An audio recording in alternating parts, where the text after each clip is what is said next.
Whitetail hunting has evolved dramatically through the years. Most hunters remember times not long ago when deer season meant an annual weekend outing with the boys. These days, deer season takes on a completely different meaning. To many, it has become a seemingly endless pursuit. In Whitetail Extreme, we'll take an in-depth look at an entire year in the whitetail woods. From cold winter months spent locating trophy sheds, to glassing monsters in velvet on sweltering summer evenings, to snapping trail monitor pictures the year round, Whitetail Extreme is a non-stop tribute to the king of North American game animals. Extreme merely means using every tool and every spare second you have to pursue the whitetail deer. Within this production, Don Kisky, Steve Snow, and Myles Keller do exactly that as they and their friends score on 7 different breathtaking bow hunts. Sit back, relax, and enjoy a different kind of video. Enjoy Whitetail Extreme.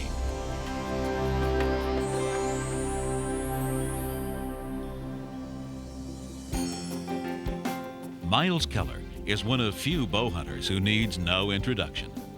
His commitment to our sport has elevated him to top-level status as the nation's premier whitetail archery hunter. Let's sit in on this mid-November hunt as he attempts to take archery hunting to an even higher extreme, taking a buck on video.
There was a point in my life where harvesting a 1.5 or a 2.5-year-old buck brought me a lot of excitement and pleasure.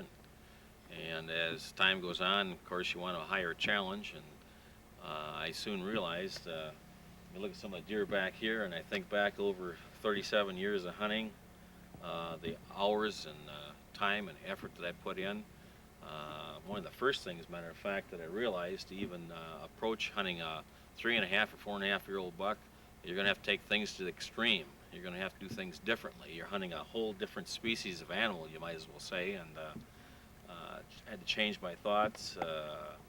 Along with the extra effort, you make some real sacrifices, and a lot of these deer up here represent some sacrifice, a whole lot of time, and a lot of extra effort, and taking it all the way to the extreme.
Regardless of one's preparation or good archery skills, a whitetail's keen sense of smell can oftentimes destroy the most perfect setup. This 150 class buck was 5 yards away from Myles' shooting lane.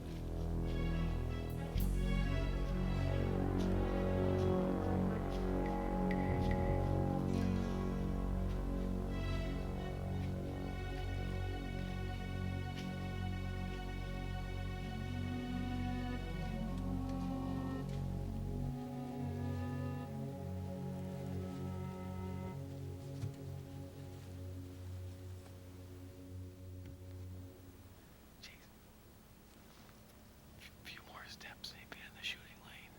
He just couldn't get a shot.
Sudden he was right there, right where I want him, so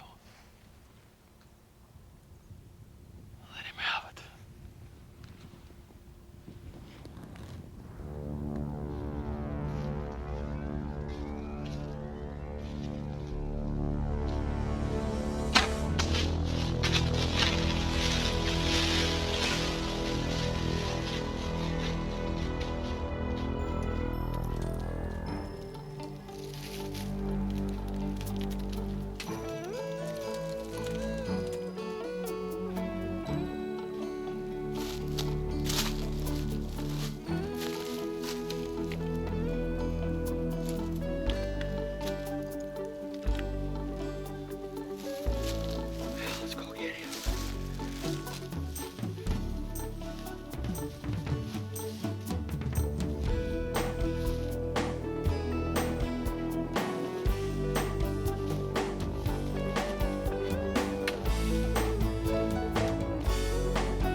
Dandy deer.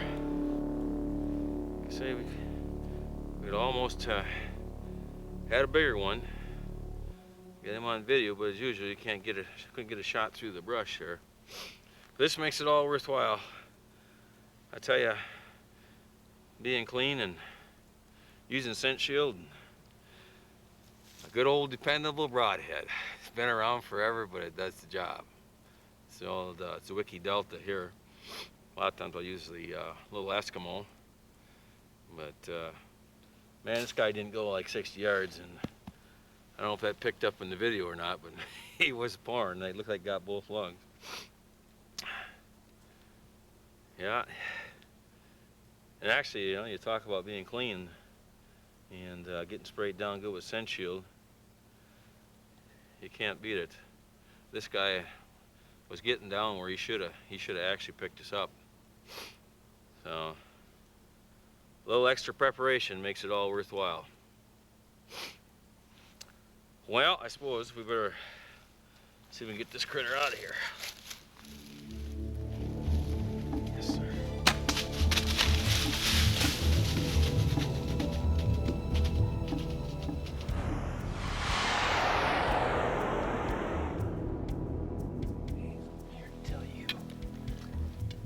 one big buck track compared to my broadhead. Huge buck. Dew claw to the tip. That's one monster. I'd love to see him come into the rattled horns. Stuff like that gets you pumped up. It's pre-rut, they're just starting to get into the rut stage. And I'm ready after seeing a sign like that.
And he was beautiful. November 5th, man. It's a magical day. Nothing I could do.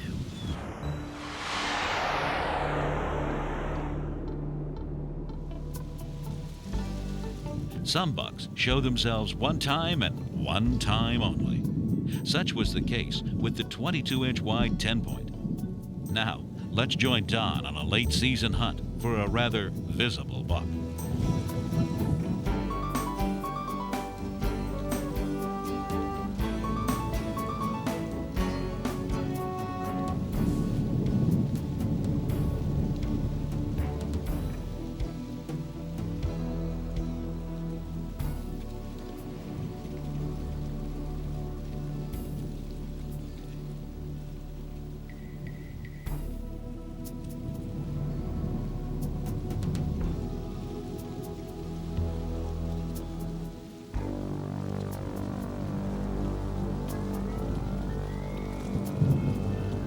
As Don glassed this beautiful 2-year-old 10-point, he knew he'd seen footage of him before. Let's watch as Steve Snow encounters this same buck a week earlier and only a few hundred yards away.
Here's one that sure hate to see in this position.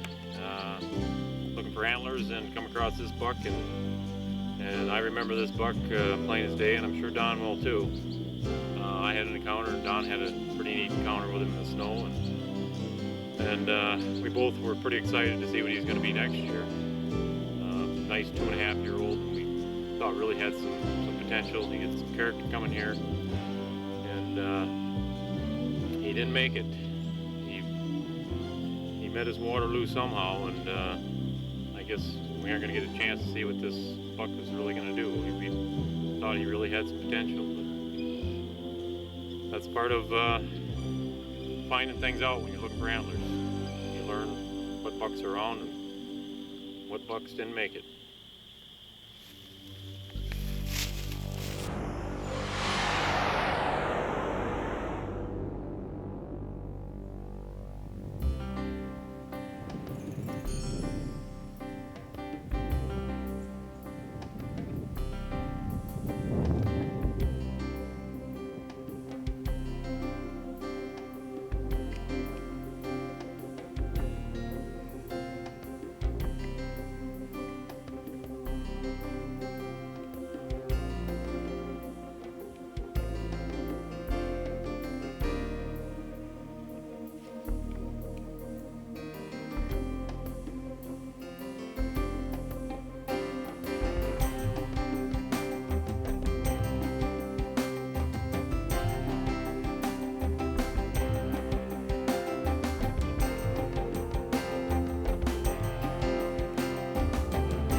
blood.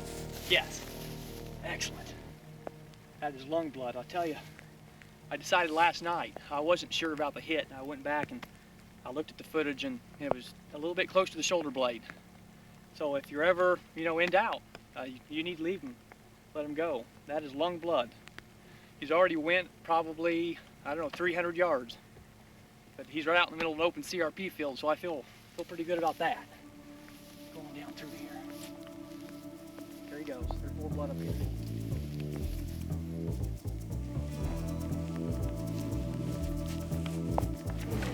There he is. That's him. Got him. Yes.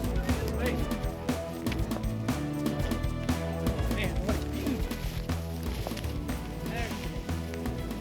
Good looking buck. Out here in the only ditch. Middle of the CRP field. Man, he was in.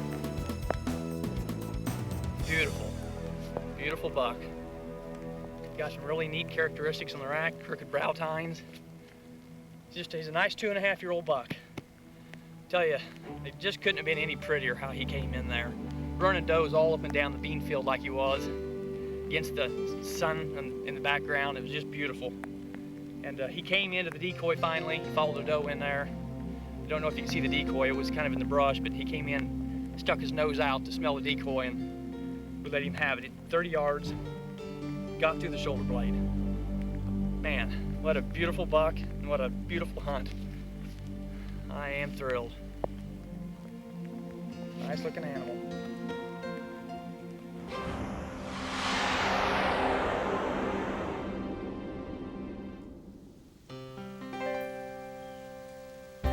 As these next few hunts show, Don's not the only archer in the Kisky household.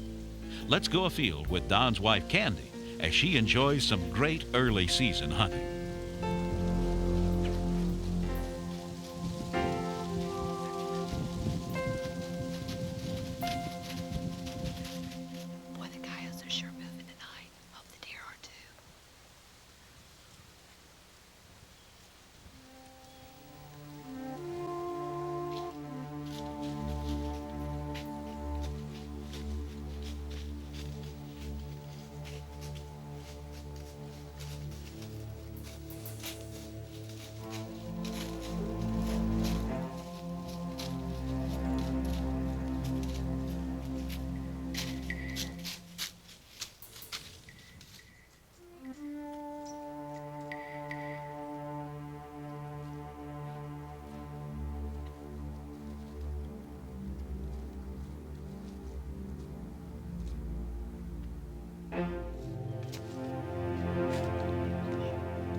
Another very important process when you're after big whitetails is finding bucks in velvet. Starting in July, right into first week of September, it's very important to be out and scouting for the bucks in where they're feeding, the soybeans or alfalfa. And to take it one step further, once you locate these bucks, take a piece of paper and a pencil and a notebook or whatever, and jot down each buck you see, where you've seen him, and any characteristics of his rack, whether he has kickers, stickers, drop tines, 8-point or whatever. And then down the road, if you happen to see that buck, whether it be a mile away or whatever, you can positively identify that buck. And once you've located them in velvet, come opening season, before the rut kicks in, it's a very good spot to get it set up and try and hunt that particular buck in that area where you've seen him, because before the rut kicks in, that buck's going to be in that area. And that's exactly what happened on this next hunt with Candy. This particular magnificent buck was filmed in velvet a month before Candy went in there on that hunt.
This low-light footage marks the last time this giant 5x6 was ever seen. Extremely typical for a mature, free-roaming whitetail.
tree stands right there 20 yards away, and I'm shooting 48 pounds and a little carbon arrow, and I had a complete pass-through. That was an excellent hunt.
Frank.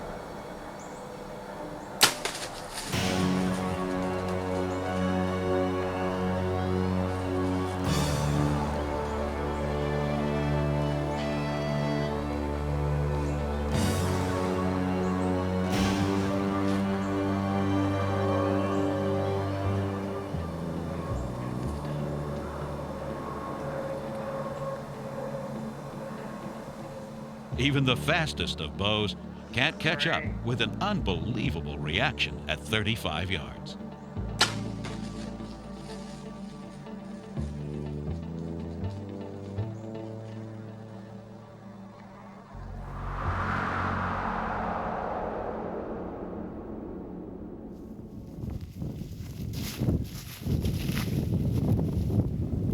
There's the other side. Picked this one up down the draw about 50 yards away, and the last couple hours been looking the whole hillside over here for the other side, and the same buck we saw in the food plot earlier this winter with the horns on, and he dropped about 50 yards off the food. Heck of a buck.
bit stiff on us, but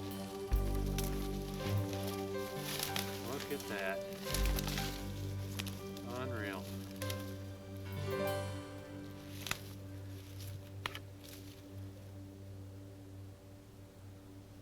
He is a whopper. Man, I had a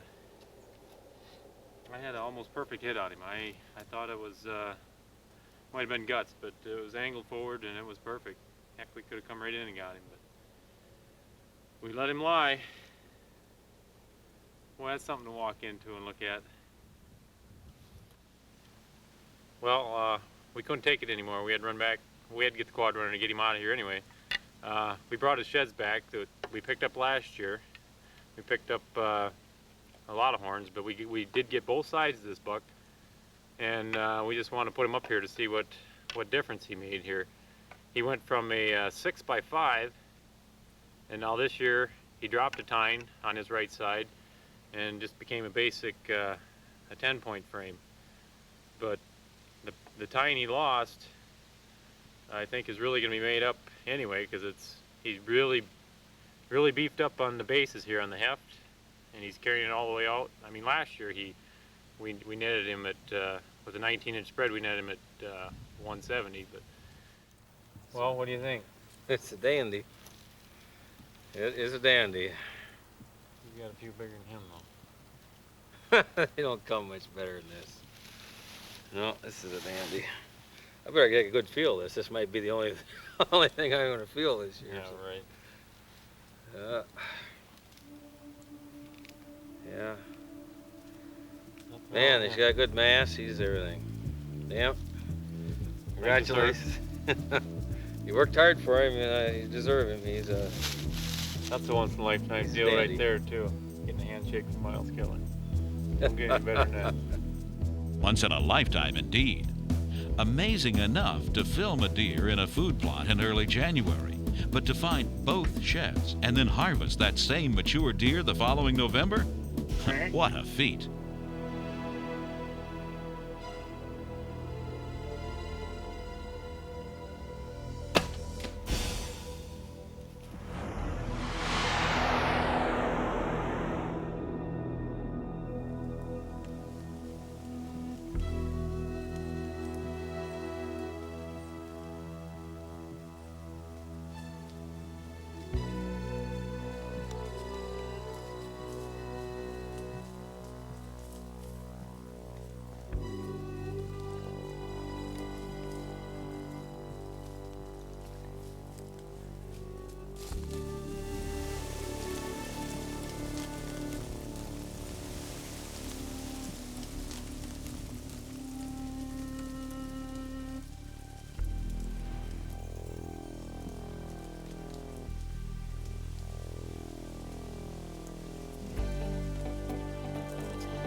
Scrape hunting can be extremely frustrating at times.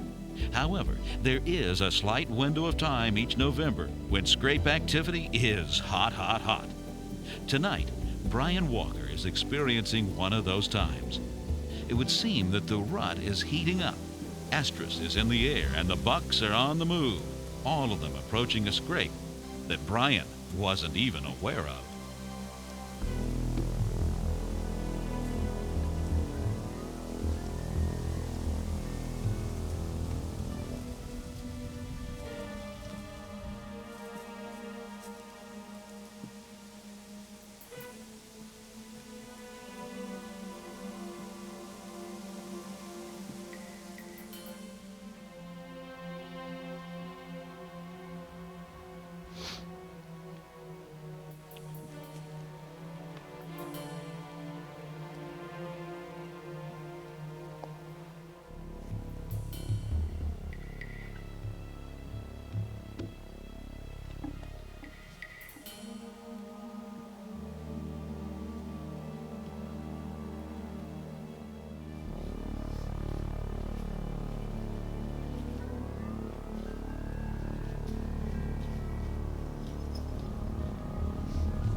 scrape down there. Didn't even know it was there when we first got here, but boy, every deer, we've had 3 bucks come in tonight. All 3 of them came through that one scrape right there. It's, man, it's a good spot. We had a good time here tonight. Man, that's a nice buck, man. Whew.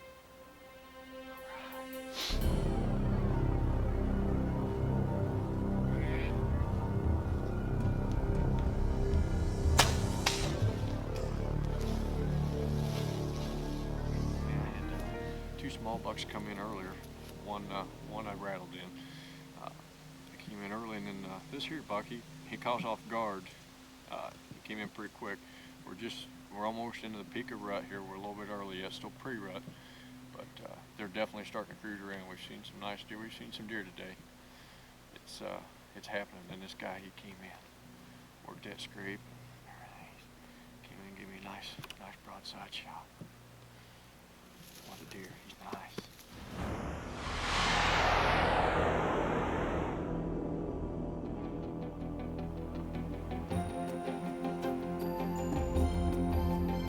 There's nothing in nature that will heighten a hunter's sense any more quickly than the sight of a monster in the first moments of light. Look closely, and you can see this trophy sport's double drop tines.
This monster whitetail vanished as quickly as he had appeared. Assuming that he bedded within that brushy draw, Don decided to take an afternoon stand next to the closest food source. With the snow coming harder and harder, he had high hopes for good deer movement.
Once again, this whitetail's lightning quick reaction leaves our hunter out in the cold and snow, so to speak.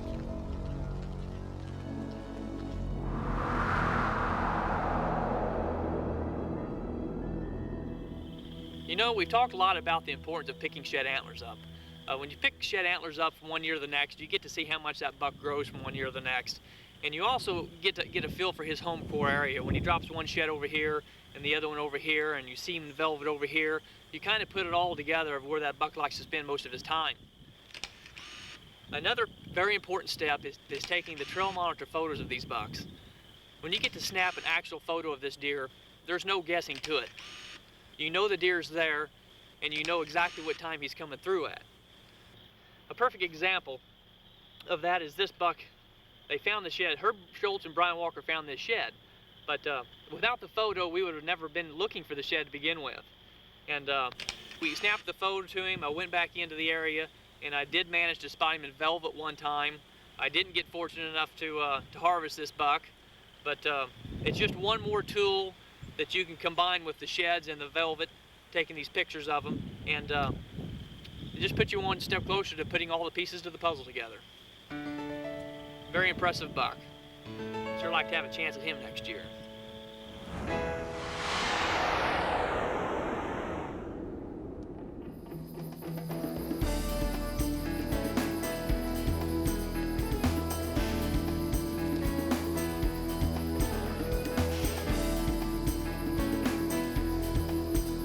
Mitch Hagan and Jimmy Hansen spend a majority of their fall filming and hunting together.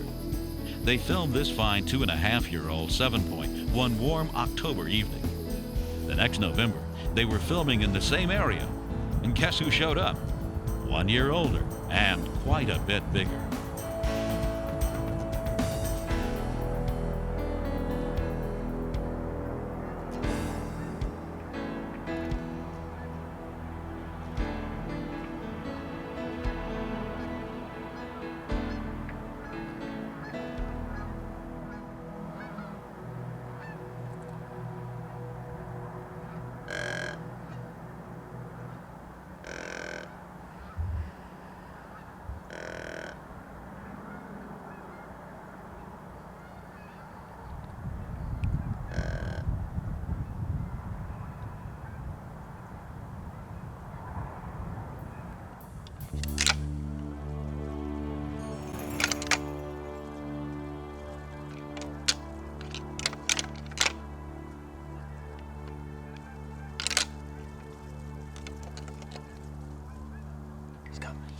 He's coming.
Awesome.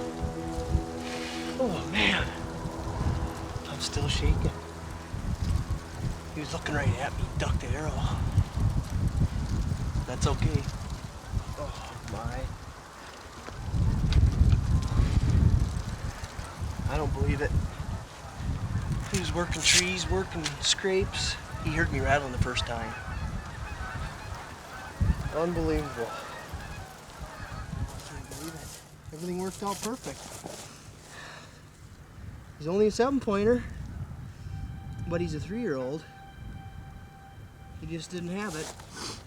He's gonna be just shy of Pope and Young, but I am happy. It was a great evening and a great, great hunt. Everything worked out for once. He came right up the fence line, right with the wind. Had no idea what was going on. I think he saw me draw. Ducked my arrow, but it worked out perfect. And I am happy. Extremely happy.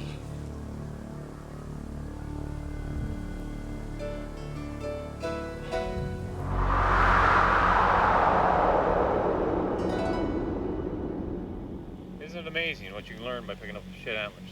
What a fabulous animal that is. Not to mention how much. And we picked both those sheds up in the same exact spot, which tells you that, you know, that's his home core area probably. That's right where he's living. And that's 3.5 to 4.5.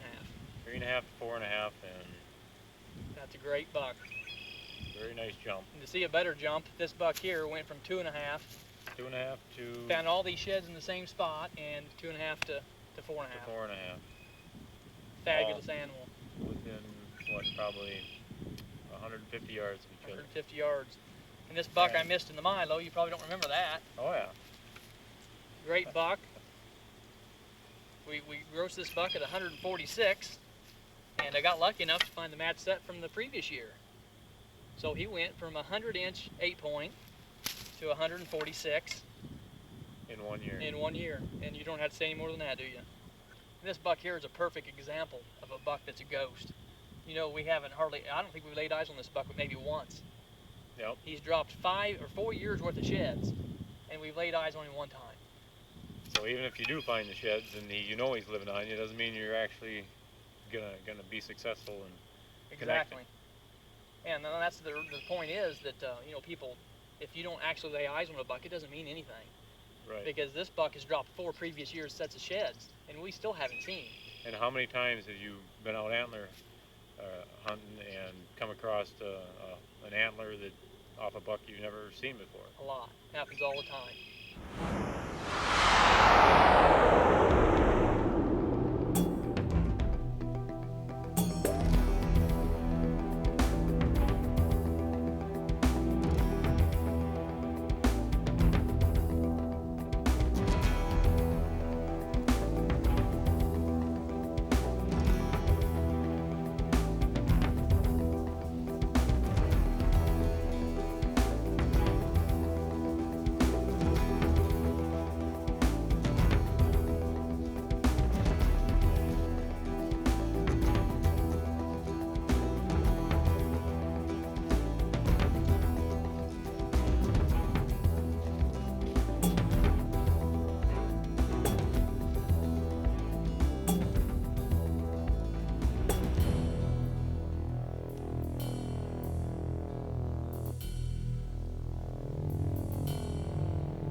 As this beautiful 160 class 8-point slipped out of Don's range, the odds of ever having another chance or even seeing him again were slim. Little did Don know that this was just the start of a 3-year relationship that would end in true fairy tale fashion.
Luckiest hunter alive today, I think, because this buck meant so much to me. He had a story with me and with Steve Snow and Herb Schultz and Brian Walker that goes way back 2 years solid. We tried for this buck. It started out with him at 3.5 years old. He was a 160-inch 8-point, and he was actually on the hill right here behind me. And he was on top of the hill, and I grunted him in that night. I remember it like it was yesterday. He walked all the way down the hill towards me, and he just didn't present the shot that I needed. He was slightly quartering towards, and he had a couple limbs in front of his chest cavity. I passed him, and then he never gave me another opportunity. And I was just sick about that. And then later that year, we ended up finding his shed. One shed was his one side, his right side. That was the perfect 4-point that year, but he was beautiful. We couldn't locate the other side, but I was really looking forward to next year. Then he, at 4.5 years old, the following season, we had a lot of encounters with him. Steve had him just a few hundred yards behind me this direction, and he was coming out of the draw that night, and they tried to rattle him in, but there happened to be a car going by on the far road that kind of caught his attention, and he skirted back down into the timber. And we knew then that he was a monster. He had blew up from 3.5 to 4.5. And that fall, we found his sheds then, or that spring, I mean, we found his sheds, and he went to 177. This is what he scored, gross. An absolute monster. And the next year, we were still after him at 5.5 years old. Brian Walker and Herb Schultz were right on top of that hill right there, and they got a short piece of him. He came out, but he never came in. So this buck has a real history with me. I'm luckier than heck. He wouldn't ever rattle in or grunt in very good. After a few times, he was smart. He knew what the riding horns was and knew what the grunt tube was, but I took advantage of it this morning. He was with a hot doe, and I slipped in. He was just bedded with the doe below this pond dam. I got extremely lucky and arrowed him. I relayed. What a beauty.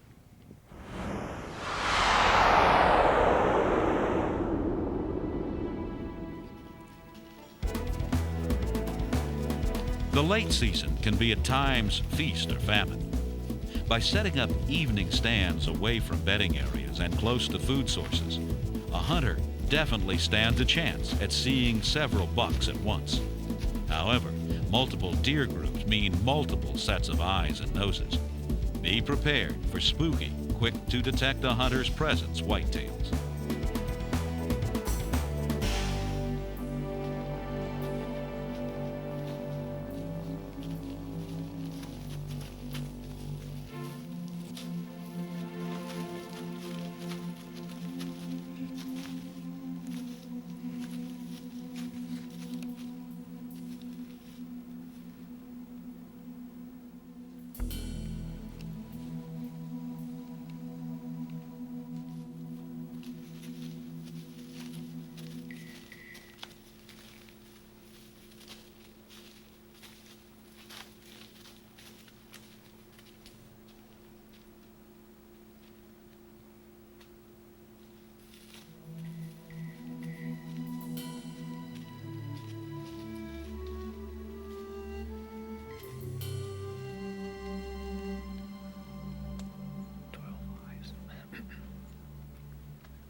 Saw's moving.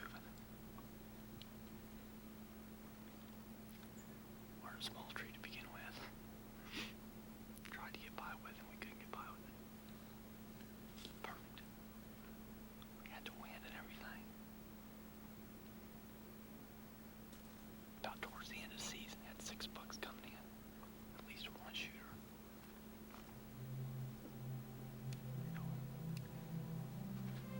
It happens.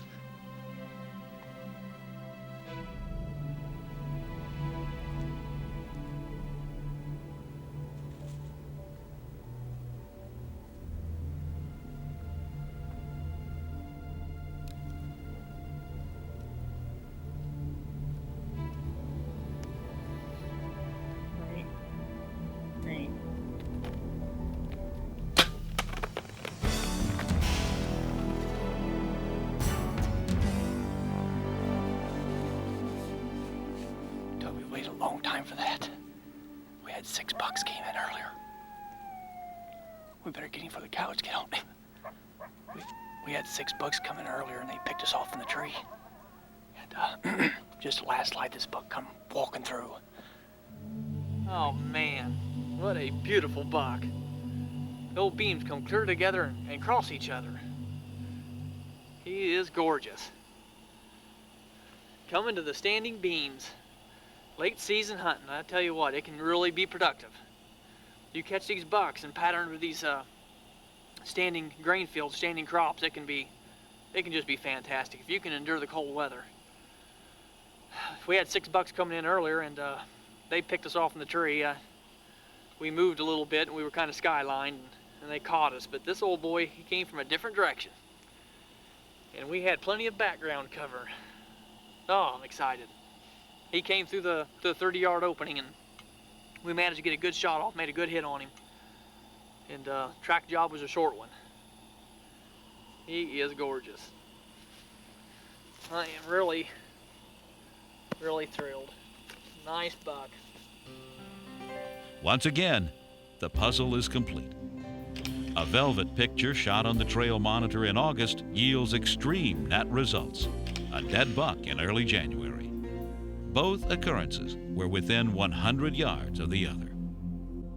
This has been a Don Kisky and Steve Snow production. Thank you for watching Whitetail Extreme.